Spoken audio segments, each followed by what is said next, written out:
Sent it in on a Saturday night. She wrote back and said, please send the rest of the book. And by Sunday morning, she had accepted the book. And she said, we usually only publish one book a year, and the next publication date was 2016. But she said, I think it's so important that I want to get it done now. So it was published in winter of 2013. So I owe Teresa a tremendous thank you. I have to thank Ann Valley Fox. Ann, where are you? Because Ann she will be a reader, but she also, with her eagle eye, did most of the galleys and helped me with the editing.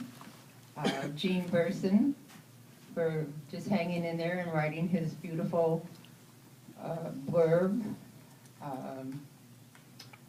Gene Schutzman, who is not here, and Neely Cherkowski, who is not here, but they each wrote blurbs. And I have to thank my friend Laura Thompson for suggesting Booksync, because I was having a hard time. And right now, I think I thanked everybody I need to thank. And I would like to turn it over to Teresa, who is, well, actually, I'm going to read the first poem. See, that's how messed up I am already. And actually, it just seems so fitting to read Will Walker's Morning. Yes. And I just always have to laugh at this because I've gotten a few phone calls from people saying, gee, I didn't know men used to walk on whales. And I said, well, they did in Michael's imagination. So here we go. A few records survive of the whale walkers of the 19th century, primarily American with a scattering of Dutch, Greek, and African. The whale walkers based around the Boston-Nantucket area once numbered in the hundreds. They counted Joseph's coat, the Minoan sea pearl, and the harmonica of the Indo-European virgin among their lineage. Unlike their leaner-visaged brothers of the harpoon, they staked their eliteness to light about the feet, ears tuned to a keening wind, a finer sense of balance. Of their concrete origins in sea crossings, tribal dances, and the strut of mountain axemen, not much more is known. Some have linked them to rites among the Phoenicians, gypsies of the Asian steppes, to the tree at the edge of the world in Nordic mythology, to intimates of migration routes and open country roads of earth. Of whale walking itself, a little more is known. Both ancient oil paintings and early brass tint photographs exist, though these provide a dusty geometry of the total picture. A few famous individuals, Nordo the Aborigine, Jack Clapp, Cave Bear Eddie, followed the practice of having the first walked whale tattooed on their chest. At any rate, reliable depositions of the time attest to the frequent existence of large whale pods, which made hours of uninterrupted whale walking possible. The necessity of timing whale walking sessions to coincide with periods just after early feed-ins along migration routes, coupled with the requisite of near-perfect weather conditions, led to the adoption of two popular turn-of-the-century phrases. It's a whale walker's morning, and a whale walker's morning to you and yours. Now I would like to turn it over to Teresa Mychuk, who is going to be the MC for the rest of the evening. Thank you so much, Judith.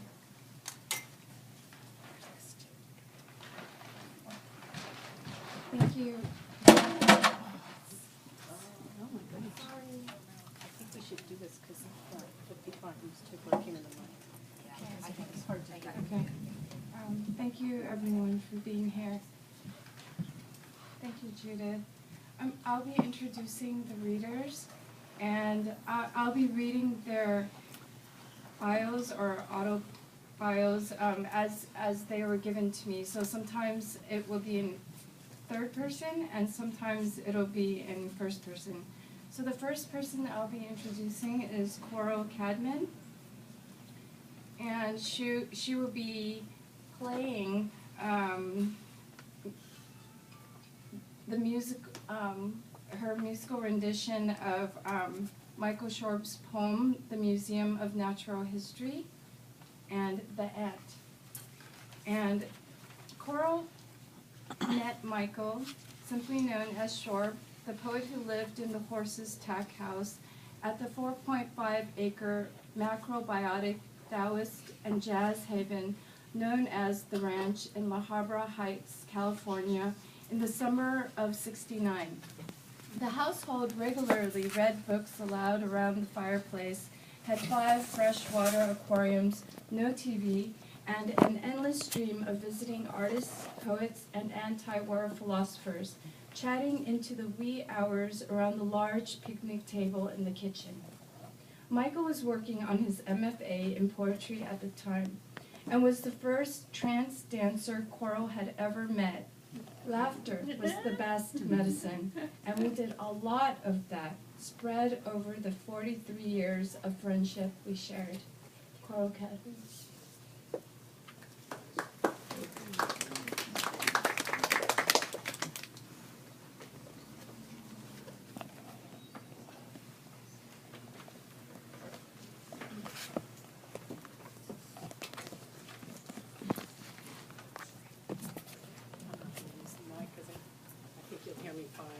Can you hear my Yeah. voice?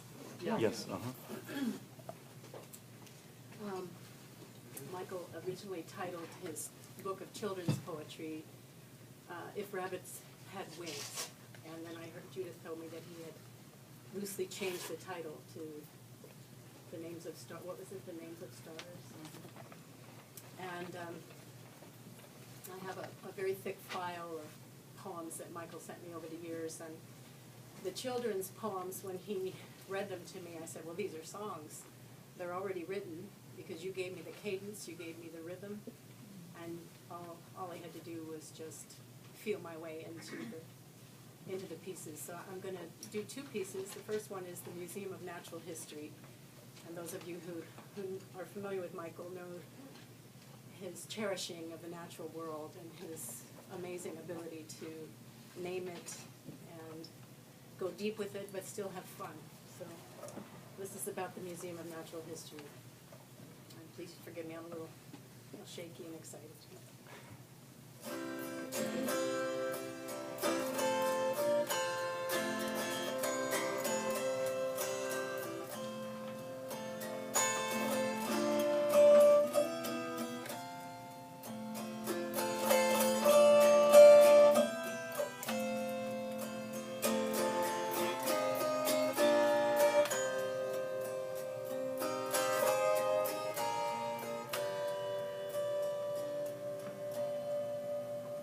There's one place in town, inside the green park, where dinosaur bones can frolic and lark. They'll show you the moon, round the globe in the sky, with fish swimming past, sand sharks on the slide.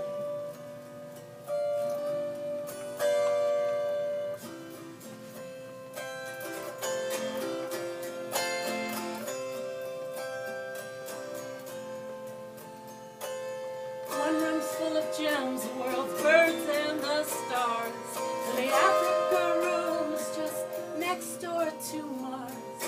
One room's full of gems, the world's birds and the stars. And the Africa room is just next door to Mars. All the forms that life grows, from lizard to deer, from seashell to oak, you'll find them right here. They'll show you the sun,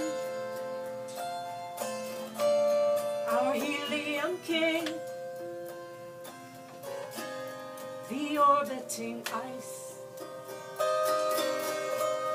that makes Saturn's ring.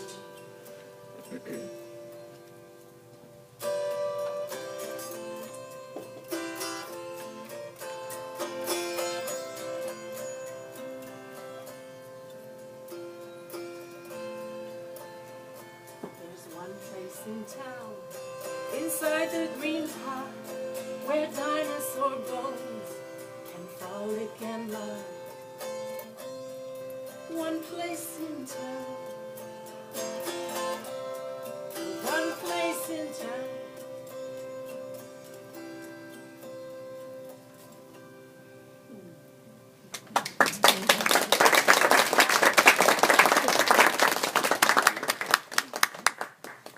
And this one is just called The Ant.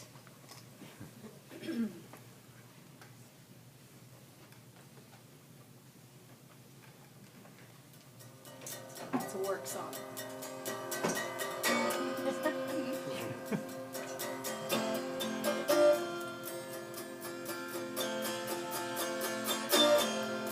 There's a la-la place too, you'll know, and I hope you la-la.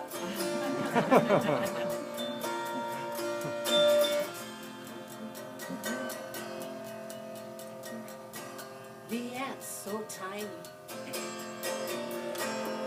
works so hard, in sunlight shining all about the yard. I watch him run beneath the leaf. He holds a crumb of bread or beef. La la la la la la la la la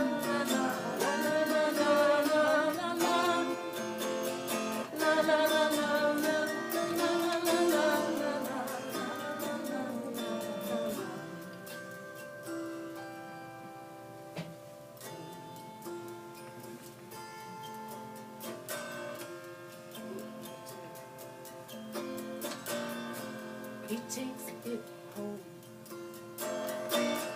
to some dark hill beneath the loam to eat his fill. The ant's so tiny, but he works so hard in sunlight shining all about the yard.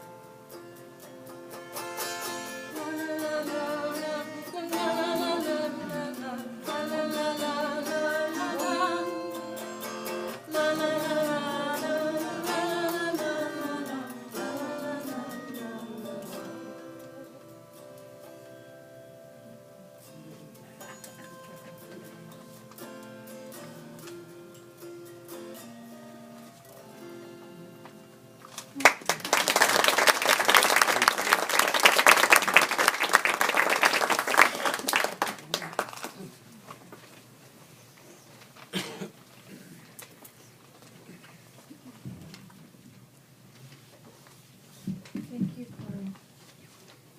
Next, I would like to introduce Erica Horn. Erica Horn met Michael around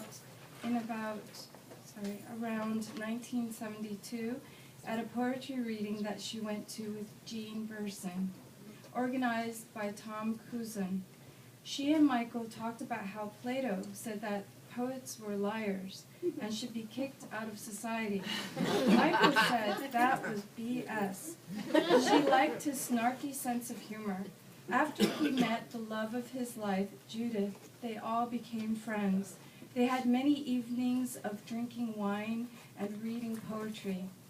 Michael was always a poet and became even more dogged about his poetic path from which he never strayed. Erica.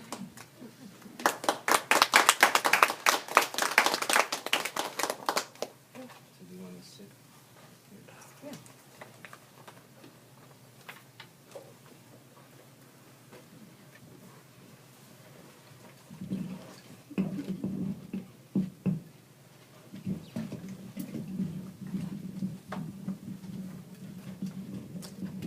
This is a short poem of Michael's from his book.